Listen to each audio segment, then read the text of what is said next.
Hello guys दर्शन सम्पूर्णलाई so अहिले भने mini ब्लगमा स्वागत सम्पूर्णलाई नमस्ते जय नेपाल। सो अहिले भने बाटोमा हिँडिरहेको छु गाइस म मलेसिया रम्बल गाडीमा। चाहिँ बबाल चलाएको छ साथीहरू त ल यो निमको पत्ता हल्लिरहेको छ गाइस यार। यो सुपारीबाट ढल्नै लागेको छ है।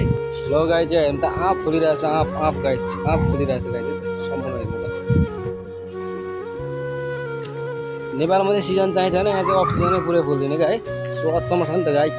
तर हिँड्ने ठाउँ चाहिँ बबाल छ क्या गाइस है त सोरी होइन चट्टा बस्ने ठाउँ पनि।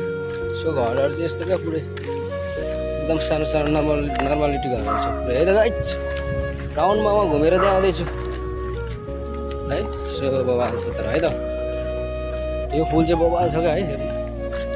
खतरा छ है यस्तो कटिङ गरेर राखेको होइन एकदम मिठो छ मिठो मिठो मिठो गाइस। यता त फुलिरहेको छ झन् है होइन super super super super duper guys. यो चाहिँ नेपालमा जङ्गलमा पाउँछ होइन यहाँ चाहिँ घरै रोपिरहेको छ क्या होइन। सो सदाउँदाखेरि त बबाल देखिँदैन नि त है राम्रो छ है।